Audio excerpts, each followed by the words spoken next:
Welcome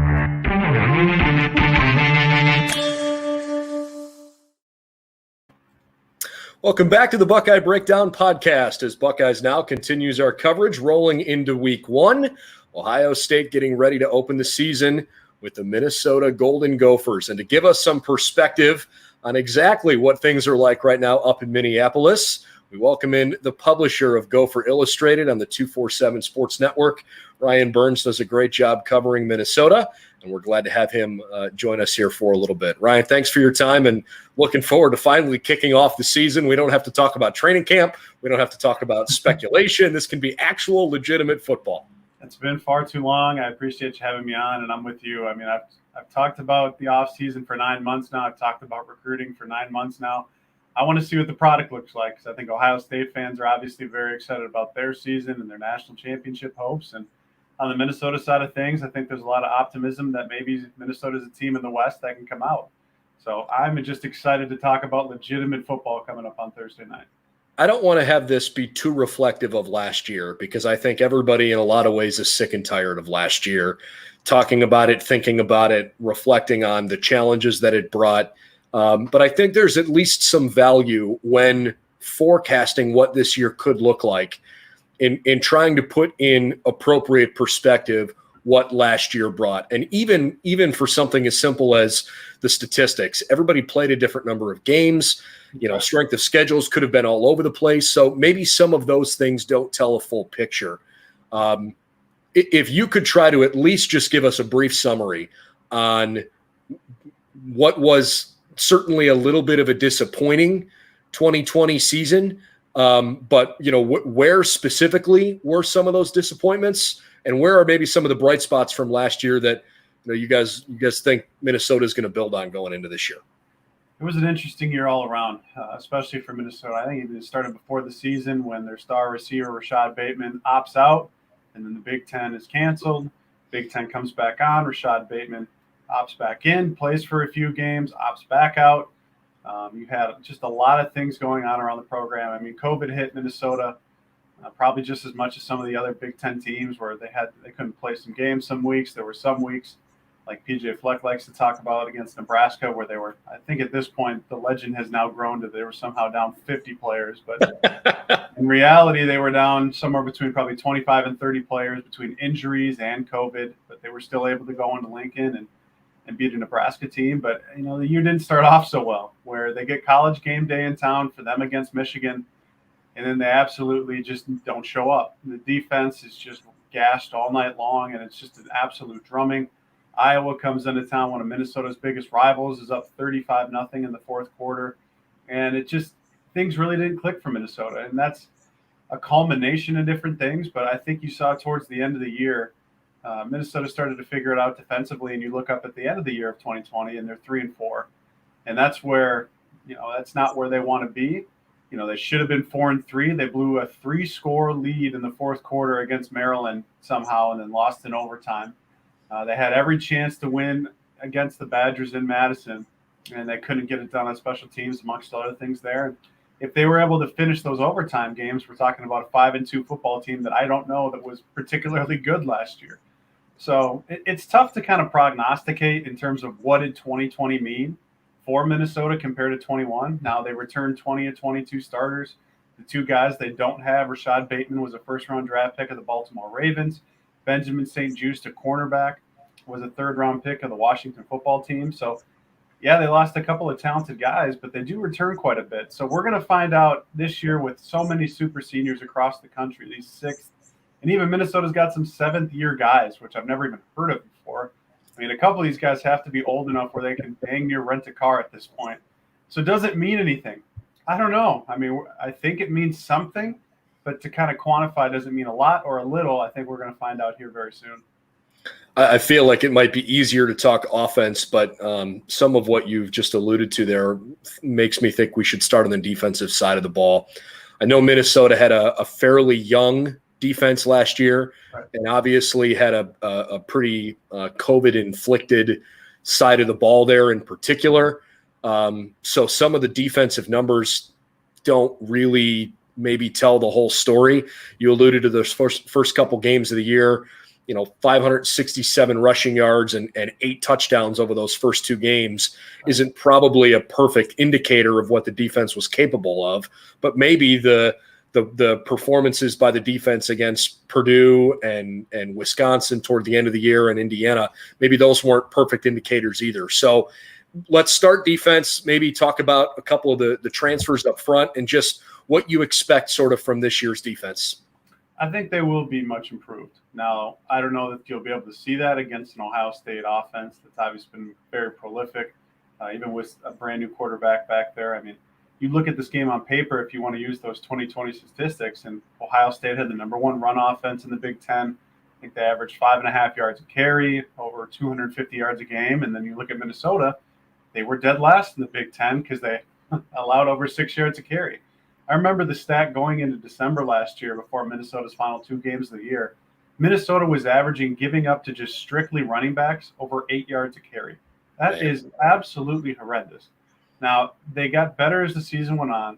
And when you look at that 2020 defense, Minnesota lost a lot of guys. They lost, I think, 7 or 8 starters, a lot of guys that had played a lot of football. And they just never got the offseason to kind of get those guys acclimated. They had 3 spring practices, and then COVID knocked it out.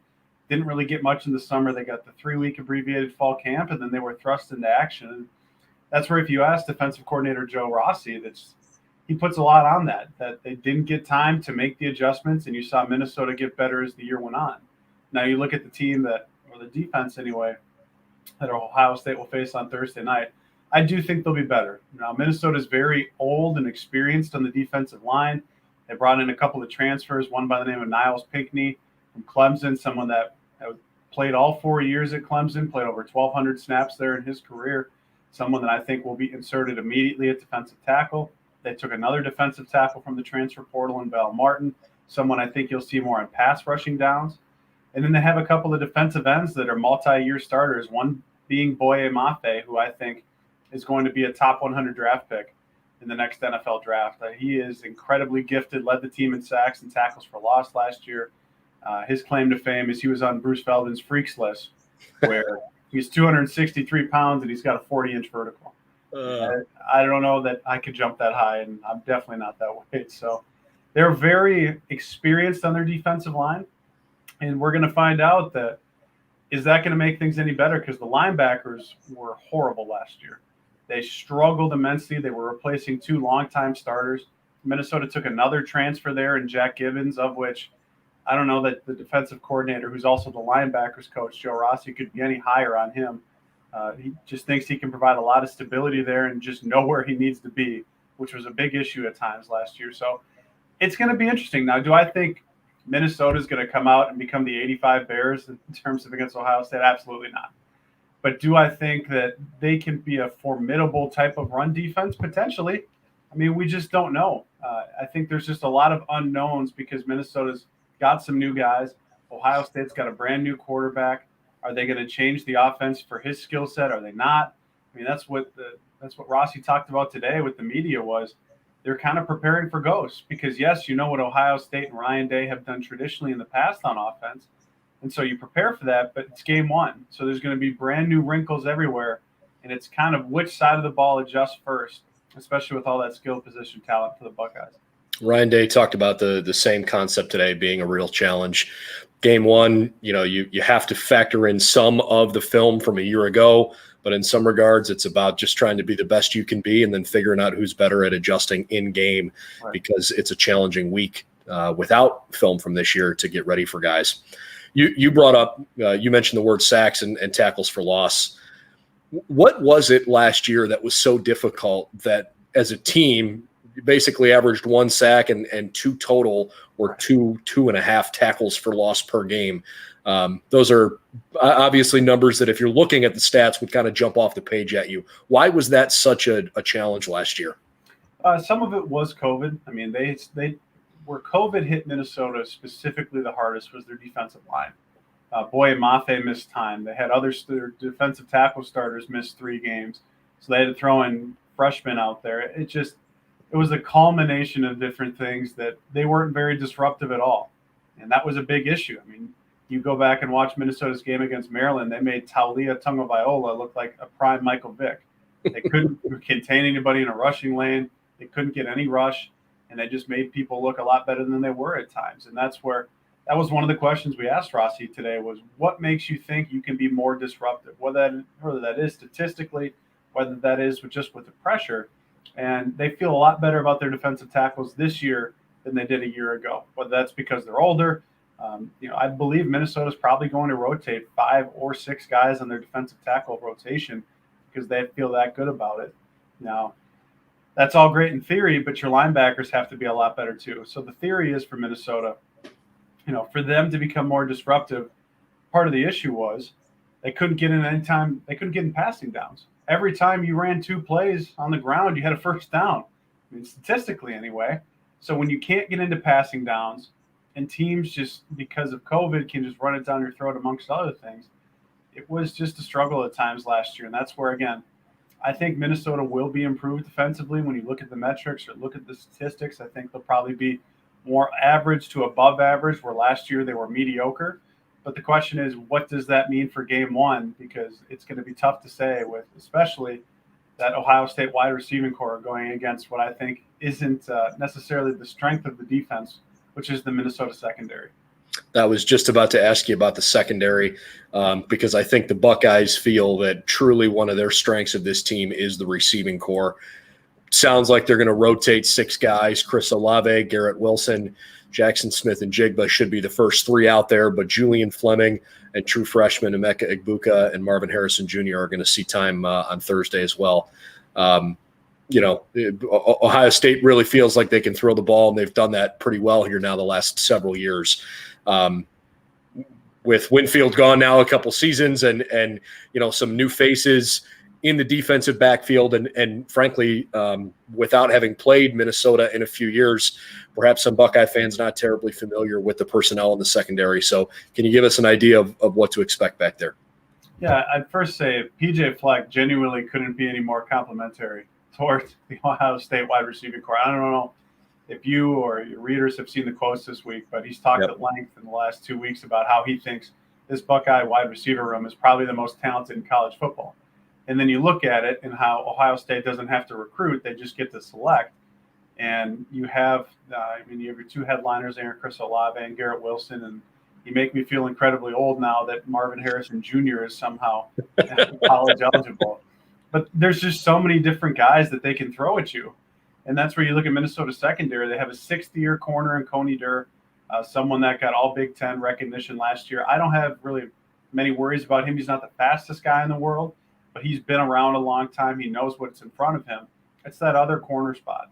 It is going to be an interesting time to see who fills that. Now, I think the prime candidate would be a kid by the name of Terrell Smith, 6'1", can run quite a bit. Coming out of high school, he had a 10.5 100-meter time on. So he has been far too grabby in coverage, and he hasn't been physical enough in the run game the last couple of years. But there's optimism that a light bulb has gone on for him in year 4. If it's not one of them, and in the corner position, you're going to see freshmen. You're either going to see a true freshman by the name of Justin Wally, who Minnesota got out of Mississippi, beat Ole Miss in Mississippi State for. He was Mr. Mississippi or Mr. Football in the state of Mississippi last year. Or you're going to see an Ohio kid by the name of Miles Fleming as a redshirt freshman come out there that Minnesota converted him from a quarterback position, which is what he played out in the state of Ohio there. But that is going to be the question mark, because if Minnesota does force passing downs and they continue to struggle to get pressure, I don't care how good your secondary is against Ohio State's wide receivers. If they have to cover Chris Olave for 5.5 seconds, he's probably going to be open. Garrett Wilson for 5.5 seconds, he's probably going to be open. So it's going to be interesting. Now, it's just very inexperienced out there outside of Coney Durr. And it's going to be interesting to see, what different combinations, because we really don't know. Minnesota's another team that doesn't put out a depth chart. We only got to see a couple of fall practices, and even then, there was a lot of rotating going on in the secondary. So I think that is going to be an interesting battle to watch, is how open does Chris Olave and Garrett Wilson get? And if they do, can C.J. Stroud hit them in stride? A lot of questions, not a lot of answers. I think a lot of teams right now feel that way around the country. It's just the nature of the beast. Let's go on to the other side of the ball, where I think perhaps there are many fewer questions for Minnesota. You've got a really solid veteran quarterback. Tanner Morgan's done a really nice job. Obviously, you know you can run the football, or you sure like to think you can run the football with the success that Ibrahim has had in his most recent run last year. I know Rashad Bateman's not there anymore. A huge offensive line. Let's just start maybe 10,000 foot view. Your expectations of the offense this year. I think they should be much improved, especially in the scoring department. They struggled at times last year. Again, a culmination of different things. It was a brand new offensive coordinator. Kirk Shiraka, Minnesota's offensive coordinator in 2019, when they had that magical year, went 11-2. He went to Penn State, where he's from. He's from Pennsylvania. James Franklin had him for a year, blamed him for the offensive woes, and then fired him. And so Minnesota brought in Mike Sanford after the bowl win there, someone that PJ Fleck's known a long time. People will remember him from maybe his time at Notre Dame as the offensive coordinator. He was a Western Kentucky head coach, went to Utah State to coach Jordan Love for a year before he came to Minnesota. And there just wasn't a lot of fluidity on offense, where Sanford didn't know what Tanner Morgan's strengths were. He just didn't know what the personnel was because he didn't get any time with him. Again, he had 3 spring practices before the season started, and that's where he got his 3 weeks leading up to it. So the biggest question for Minnesota's offense this year is, what form do we see from Tanner Morgan? It's his 4th year as the starter. In 2019, throws 30 touchdowns, I think 7-8 interceptions. Last year, 7 touchdowns, 7 interceptions. He just wasn't as efficient. He didn't seem like he knew as much of what Sanford wanted out of that offense. But when you also look at it, I think he's probably one of the most experienced quarterbacks in the Big Ten now. And we've seen Tanner Morgan play really well against good teams. You look at that Penn State victory they had in that 2019 season. He was a large part of that. You look at the game against Auburn where Minnesota wins in the Outback Bowl. He was a big part of that. And then last year he took a step back. So what does the passing game look like? Because I know what I'm going to see in the running game. And I know I'm going to see Mo Ibrahim, who is a very, very good zone runner. He has some of the best vision I think I've ever seen, especially from a Minnesota running back. He is just incredibly fun to watch in the zone blocking scheme. But it's who is Tanner Morgan throwing the ball to as well. Because Chris Ottman-Bell, the number 1 wide receiver from Minnesota, is also a bit banged up coming into this game. We'll see if he plays against Ohio State. Fleck hasn't said one way or another. From the injury updates we've gotten, if you trust coach speak, which you have more faith in college football coaches than I. He's gone from week to week to day, and then we heard last week he was running. So we'll find out in a couple days here if Chris Ottman-Bell plays. But if he doesn't, who is Minnesota going to be throwing the ball to? Because if I was Ohio State, or essentially any opposing defensive coordinator going against this Minnesota offense this year, I'm throwing 7-8 in the box and saying, beat me. Beat me in the passing game, Tanner Morgan. Beat me in the passing game. What other passing game target you want to throw to? Because you're going to have to stop Ibrahim in this offensive line, which is very, very experienced. PJ Fleck's been here he's about to start his 5th year now, I guess is a better way to say it. Mm-hmm. Had enough time to bring his own guys in. And a couple of years ago, this was a really, really good football team. Mm-hmm. I'm struggling to ask this the right way. You have to throw last year out because of all of the things that you just couldn't control. Sure.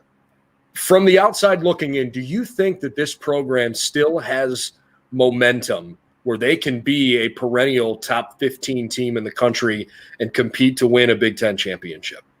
Top 15, I don't know that they're here's what I'll say. I think this 2021 Minnesota team is going to be pretty good. Now, I also think that because I think the rest of the Big Ten necessarily, I'd say like 60, 70% of the Big Ten, I don't think is very good. By very good, I think they're a 6-win or less team. And I look at the Big Ten West here. I think we saw what Nebraska is and continues to be. Brett Bielema has got that team playing well, but again, it's tough to say that they're going to win more than 5 games. Nebraska, I don't know if they're going to make a bowl game. Northwestern lost everyone, including their star defensive coordinator. They're a completely dismantled team. I am not incredibly high on Iowa this year for an assortment of different reasons. So I think before we even get into the top 15 discussion is, can PJ West, now in year 5, prove that this is a perennial Big Ten West contender? because Northwestern, Iowa, and Wisconsin have had the stranglehold on it for a long time. Now, Minnesota nearly had it in 2019. They had Wisconsin at home. All they had to do was win the game, and they didn't show up for the last 45 minutes of the game. And Wisconsin wins the West, and Minnesota doesn't get to play Ohio State and Indianapolis. So I think this year could be a very good year for Minnesota. I think I've said that I think Minnesota goes 9-3. I don't include Ohio State in one of those victories. But I look at the next 8 games for Minnesota after Ohio State, and there's not a ranked team amongst the bunch. I mean, it's really not incredibly grueling, and then they end the year with 3 potential ranked games when they're on the road at Iowa, on the road at Indiana, and they host Wisconsin. So if PJ Fleck can prove this year that 2019 wasn't the anomaly and that Minnesota can just become a perennial Big Ten West contender, let alone I think this year wouldn't surprise me one bit if they somehow came out of the West, because, again, I think the West is more open than what people think. But if they can become a perennial top 25 team, I think that would be a much-needed step in the right direction, because they're 1-7 against their rivals in Wisconsin and Iowa. And if you want to win the West, you're going to have to go through Madison and Iowa City. Ryan Burns of Gopher Illustrated, our guest. How about from a recruiting perspective? What's the state right now of Minnesota recruiting as you start to think about the future of your program? I'd say yours, like you own it. The future of Gopher football. I mean, they're recruiting as well as they ever have been.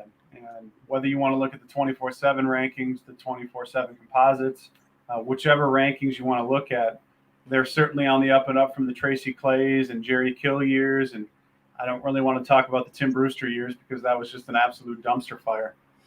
But they're certainly recruiting as well as they have been. Whether you want to look at the stars or whether you want to look at the committable offer list for a lot of these kids. I mean, this 2021 class, I think, for Minnesota that is now on campus and is going through fall camp, had 6 4-stars among them, which is really good for Minnesota standards. And it's going to be interesting to kind of follow along here, because in this 22 class, it's a lot smaller. I think Minnesota's only got 12, 13 commits right now, because they don't know how many spots they're going to have. There is a realistic possibility that they have 5, 6, quote unquote, early guys leave that could have another year of eligibility, but they don't know, and that's where it's all about. If you do have those spots and they do open up because guys leave early, well, you probably had a pretty good year, and that's okay. And if you didn't have a great year, those guys will be back for another, and they'll help you in 22. But Fleck has elevated Minnesota in recruiting. I mean, being able to get Rashad Bateman and hold him off, especially over the in-state Georgia school. That was just a whole saga with that one. But Minnesota is recruiting as well as they have been. Now, it's not top 5, top 10 where Ohio State is every year, but they're now consistently probably in the low 30s after the second signing day, which is pretty good for Minnesota standards. I want to talk big picture college football here for a second, because sure. I think it's interesting for Buckeye fans that are so focused on Columbus or live within the footprint of the Buckeye campus to maybe get a sense for how other Big Ten schools and their fans are feeling about all the chaos that's going on in college football. Sure, you've got transfer portal, name, image, and likeness, and some of the player-focused things. But, when Texas and Oklahoma leave and go to the SEC, and now it has all of this tension around the country. You've got the Big Ten, the Pac-12, and the ACC forming an alliance that doesn't have a lot of direction to it yet, just has a lot of hand-holding and kumbaya singing and saying we're going to do this together. And it might work out great, don't get me wrong, but not a lot of concrete evidence yet of what that's going to look like. Can you give us an example or at least a sampling of what the perspective is of Gopher fans of what's going on in college football? Do they think it's good for the sport? Do they even care that Texas and Oklahoma are part of the SEC? What's the thought and the feeling right now up there? I mean, they care. I think everybody's just kind of looking at the Big 12 up here and thinking, what in the world is going to happen to you now? If you are a Kansas or Kansas State right now, you have to be terrified, because who the heck wants Manhattan and who wants Lawrence right now? And you mentioned the alliance, and it was funny to kind of see the quotes that came out. And I think the verbiage was a gentleman's agreement. We just looked each other in the eye, and that doesn't mean anything. The SEC comes in and offers you more money. You're just going to go there. So I think from Minnesota's perspective, they're interested to see what kind of happens. Now, I think I would love to see, we'll see what Kevin Warren does, because, Kevin Warren says a lot of words and there's not really a lot of meaning behind them, or a lot of substance to them, I would say. At least that's my perspective from the Minnesota side of things. And that's someone who kind of knew Kevin Warren-ish when he was with the Minnesota Vikings before he took that job. So, I would love to see USC and UCLA. I'd say screw the alliance, get them in the Big Ten. I'd love to get, those two teams in specifically, maybe Washington and Oregon. But again, we have no idea what the Pac-12 and the ACC and the Big Ten alliance will be. And I don't know that it makes a ton of sense from the Big Ten's perspective, because to me, you're the best conference of that. I mean, what really is especially what is the ACC going to provide you in football? Who cares? I don't care about it. I mean, it's Clemson and what? Florida State isn't what they used to be. Florida State isn't what they used to be. So what kind of value? I think the ACC and the Pac-12 are getting a much better deal than the Big Ten. But again, we have to see what any of this means, because a handshake agreement doesn't mean anything to me. It really doesn't. I mean, especially when we're talking about a lot of money on the line. So it'll be interesting to kind of see what Kevin Warren does here with this new alliance. I have entertained in my head a lot of different scenarios of what I'd like to see play out, and certainly one of those is USC, UCLA. Can you usurp them into the Big Ten? Right. Los Angeles is a mega TV market. It would push your footprint to the West Coast. Some of the schools, certainly Ohio State, are already able to convince and recruit some kids from the West Coast to come to the Midwest. But man, if I didn't see that UCLA game and see 5,000 people at the Rose Bowl, I mean, dude, there was nobody there. Well, they're even giving away, I don't know if you saw for the LSU game, they came out and said, if you're just a high school student, you can come get free tickets. Yeah. If you're a college student, come get free tickets. They're literally giving them away to try and get anybody to show up to these games. And again, it's about the fans in the stands, yes. But I think you and I both know it's all about that TV money. Well, it is, and I just wonder if Los Angeles is enough of a college sports town. I'm of the opinion that fans out there are far more locked in on teams like the Lakers and the Dodgers. And I don't know if it's just a headspace thing. I mean, USC's got the tradition. UCLA, certainly a basketball proud program, and they're coming off a great run, but this is a football driven conversation. I just don't know if it's a great fit. I am almost more inclined to look at Oregon because of the tie-in with Nike than I am with UCLA and USC. But I just don't know if there's a perfect answer right now for Big Ten expansion out that way. But I agree with you for sure. The Big Ten is the only school in the alliance, the non-legally binding, non-contract signed gentleman's handshake agreement. The Big Ten is the only league in that alliance that can compete with the SEC on the balance sheet, in addition to on the field. And there would have to be there'd have to be a really convincing argument to add teams, because if I'm the Big Ten, I just don't know that I'm that interested in bringing on Kansas or Iowa State. I understand it, but I don't think it does enough for the league to help everybody. I'm with you. And so that's where I don't know that there's a perfect answer to who they should expand to. Again, I truly still don't get what the Big Ten is doing in this alliance, because it doesn't make a lot of sense for me for the Big Ten compared to what it does for the Pac-12, who the Pac-12 is scared that they're going to have the Big Ten come in and take their teams. I mean, their top teams. And that's where even the ACC, I mean, I just don't think it makes a ton of sense. And again, we'll see what Kevin Warren and this thing ends up being, if it ends up being anything at all.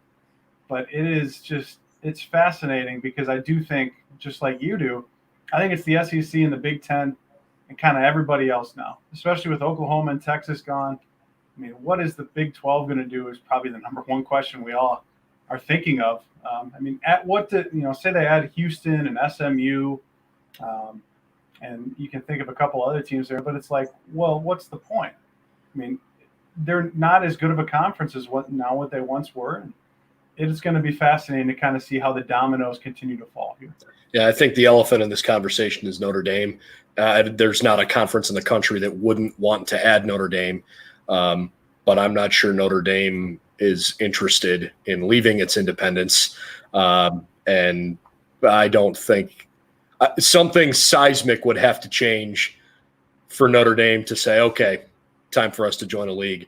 And obviously, right in the heart of the Big Ten footprint, there are already affiliate members in hockey in the Big Ten. I realize Notre Dame would probably have to go the ACC route first, but that's the one school that I think everybody would say, nope, that adds value.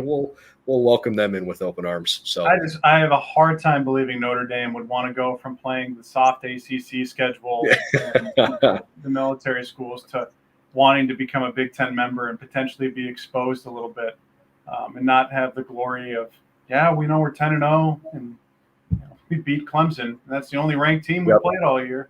What do you want us to do? I would love to see Notre Dame in the Big Ten just because I think they would have come crashing down to earth a little bit. Well, unfortunately, I think that is wishful thinking because I'm not sure that's going to happen anytime soon. Ryan, really appreciate your time. Remind everybody where they can consume your content, podcast, your print content, any video stuff you do. Yeah, I mean, if you want to follow me on the Twitter machine here for the next few days through the Ohio State game, I'm at Ryan Burns MN on the Twitter machine. You can read my work at GopherIllustrated.com, or if you just put it into the Google machine, Minnesota 24/7. And if you want to get a podcast from the Minnesota perspective of things, you can just put into whatever podcasting platform you have, Gophers. And I'm pretty sure Gopher Gridiron Radio is the first thing that pops up. So if you're looking to learn a little bit more about Minnesota heading into this game, I think Gopher Illustrated is the place to do it. Sounds like a lot of machines up your way. Yeah, well, we are. What do you think we do in the winter when we get all that snow? Yeah. This has been a great conversation. Thanks for the insight, and looking forward to covering the game this week. Cheers. All right, appreciate the time.